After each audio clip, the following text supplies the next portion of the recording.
والے سب کا دھیان اس طرف چلا گیا، ہائے ہائے حکومت بڑی ظالم ہے، حکومت ظلم کر رہی ہے جی، ہمارے سارے لوگ گرفتار ہو رہے ہیں۔ یار گرفتار ہو رہے ہیں تو کیا ہے، کون سی بڑی بات ہے، جیل کوئی بندے کھاتی ہے؟ مردوں کے لیے بنی ہے جیل، اس میں کوئی بڑی بات نہیں ہے۔ لیکن یہ جو پی ٹی آئی کی قیادت ہے نا، یہ ڈرامے پتہ جان بوجھ کے کرتی ہے۔ ان کو حکومت نے ایک راستہ دیا تھا کہ آپ نے اس راستے سے جانا ہے، لیکن یہ جان بوجھ کے اس کی خلاف ورزی کی تاکہ ہمیں اریسٹ کریں، اور آپ لوگ جو ہو ہمیشہ اسی میں لگے رہو، ہمیشہ یہ نعرے بازیوں میں لگے رہو۔ ان سے یہ نہیں پوچھو کہ میرا بجٹ دو، مجھے ترقی دو، میں کیوں خیبر پختونخوا سے جا کے سندھ میں کام کروں، کیوں میں جا کے پنجاب میں مزدوری محنت کروں، مجھے میرا بجٹ دو، مجھے تعلیم دو، میرے بچوں کو روزگار دو، کارخانے دو، ٹھیک ہے، میرے پاس بہت سارے وسائل پڑے ہیں یہاں پہ، میری زمینیں بھری پڑی ہیں قدرتی معدنیات سے، مجھے فیکٹریاں لگا کے دو، میں کیوں جاؤں پنجاب میں کام کرنے۔ لیکن نہیں، یہ تمہیں ہمیشہ اسی چیز میں الجھائے رکھتے ہیں، جان بوجھ کے یہ قانون کو توڑتے ہیں تاکہ تم ہمیشہ حکومت کے خلاف بس کھڑے رہو۔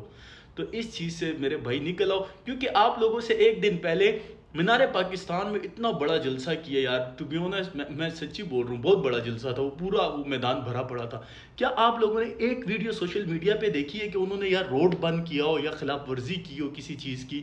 نہیں بھائی صاحب، وہ میں دیکھی ہے ان کی، وہ روڈ کے آدھے حصے پہ وہ سارے جو علماء کے وہ جو لوگ ہیں روڈ کے آدھے حصے پہ جا رہے ہیں اور آدھے حصے پہ ٹریفک چل رہی ہے، ٹھیک ہے۔ تو یہ ہوتا ہے نظم و ضبط اور قانون کی پاسداری کرنا، لوگوں کو پریشان نہ کرنا۔ آپ لوگ جان بوجھ کے، آپ کی جو لوگ ہیں پی ٹی آئی والے جان بوجھ کے خلاف ورزی کرتے ہیں تاکہ آپ کا دھیان ہمیشہ ان لڑائی جھگڑوں میں پڑا رہے، اور آپ اپنے بجٹ کا نہ پوچھو ان سے، بس نعرے بازیوں میں لگے رہو۔ اور پلیز یار بس کر دو یار، مہربانی کر